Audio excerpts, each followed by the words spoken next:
Hey teachers, welcome to How to Create a Kahoot quiz. My name is Lisa Lee and I'll be your instructor today.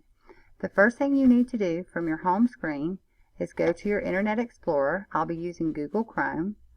From your Internet Explorer, you'll simply need to type in getkahoot.com. You see it right there. And this is the Kahoot home screen. If you do not have a Kahoot, you click the orange button to sign up for free. It will ask you, what is your role? I'll select teacher. I'm going to put GSU as my university, and then it will ask you for your account details. You'll select a username, an email, confirm your email, and a password. When you're done with that, click on the purple button, which will then turn orange, to create an account. You'll receive an email confirmation, and from there, you can log in. I'll be using my login.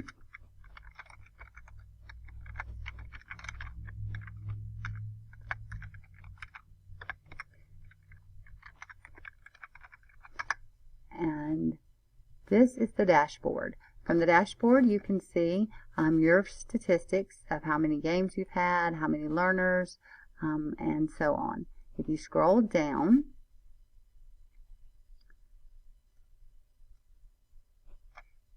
you'll come to Create New Kahoot. Kahoot can be used to create quizzes, discussions, or surveys.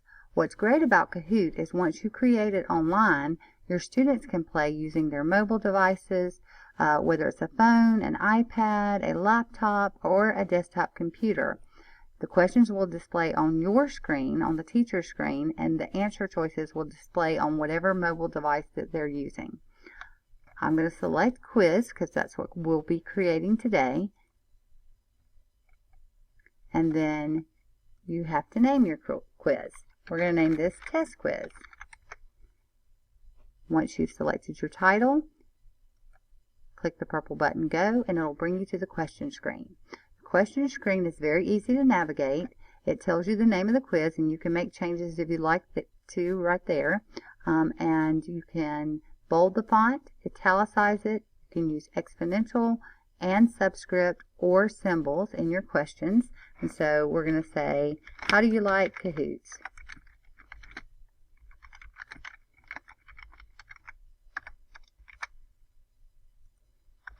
Once you've created your question, you are limited to only 95 characters, but you can select whether or not there's point value assigned to the question or what time limit. I really like the time limit feature because this is how long the students will have to give a response. And for math questions, I always want to set it to 2 minutes or a minute and a half to allow them enough time to answer. I'm going to select 30 seconds since this is not a hard quiz. In just a few minutes, I'm going to show you also how to add an image or a video. We don't really need a video or an image for this question, so we will scroll down to the bottom of the screen, and it gives us 4 boxes to put answers in. We're going to put love it, hate it, or unsure. Now the great thing about Kahoots is if you only want 3 answer choices, you just hit the minus button and that'll take away the extra choice. Or you could make it a 2 answer question, or you can add that third one back in. The way you select the correct answer is you hit the red button and that changes it to correct. If you want more than one correct answer, you would just click on both of the answer choices you want, and those will both count as credit. If you want to add another question, you go right here and hit add question. You can also duplicate or delete questions, and we're back to the second question. Who is this person? Alright, for this one I'm going to grab an item from my desktop.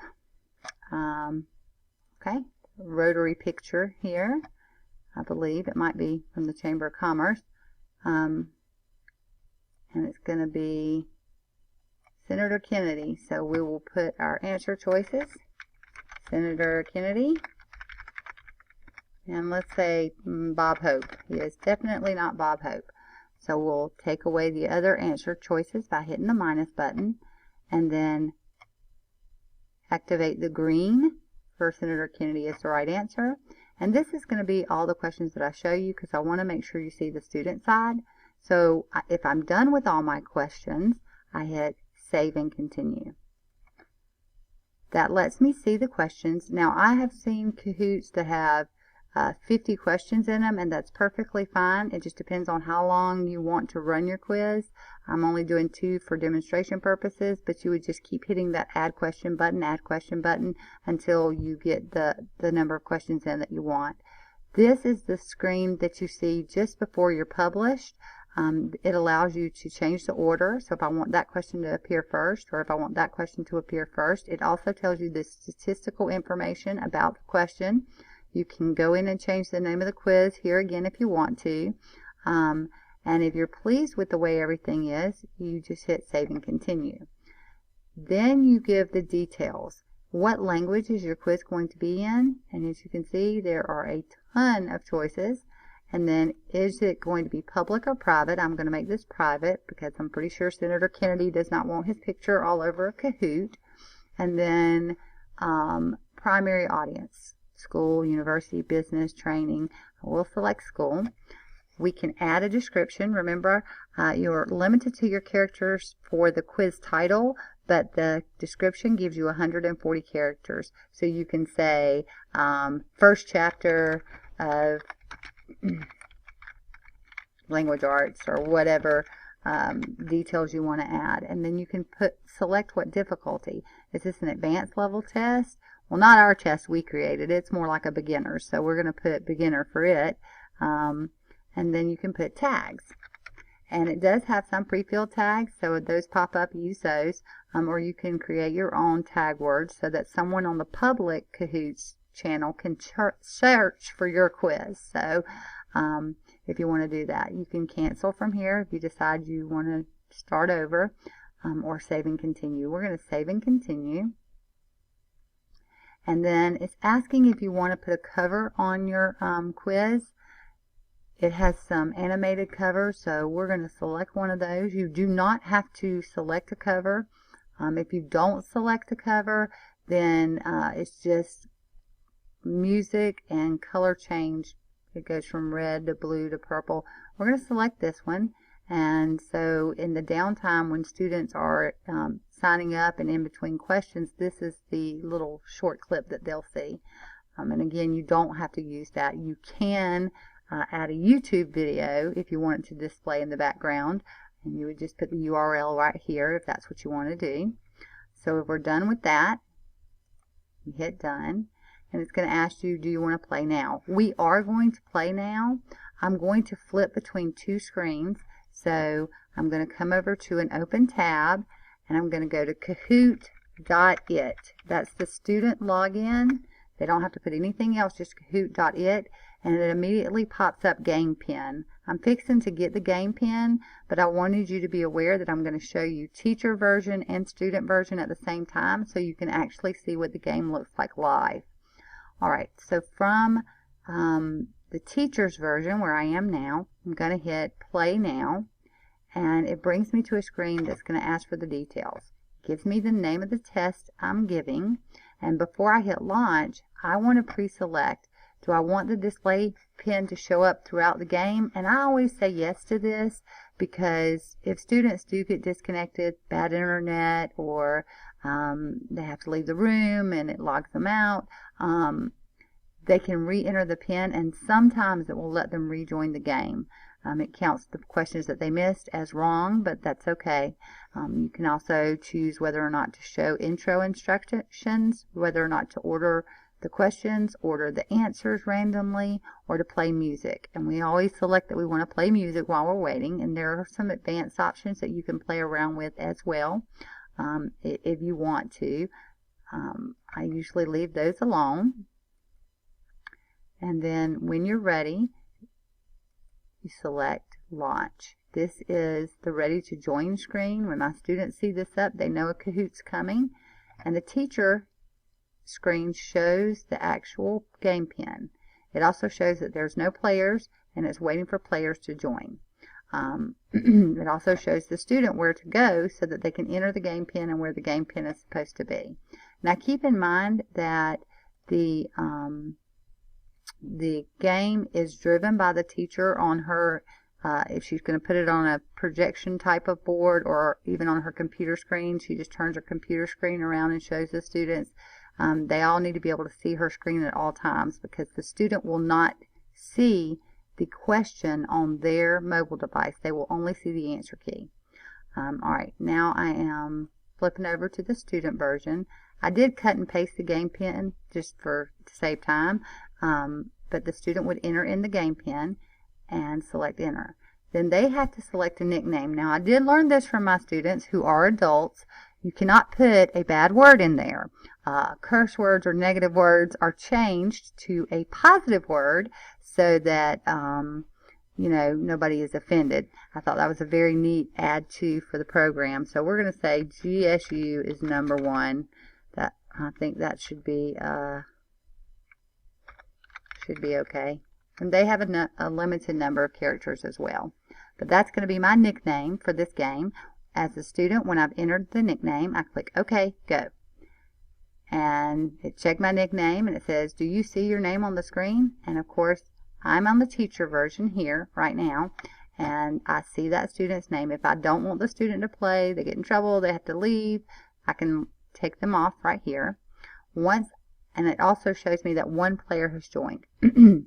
If I know I have 25 students in the class, you know, I can make sure this way that they're all logged in, and then when they are, I'm going to hit the start button.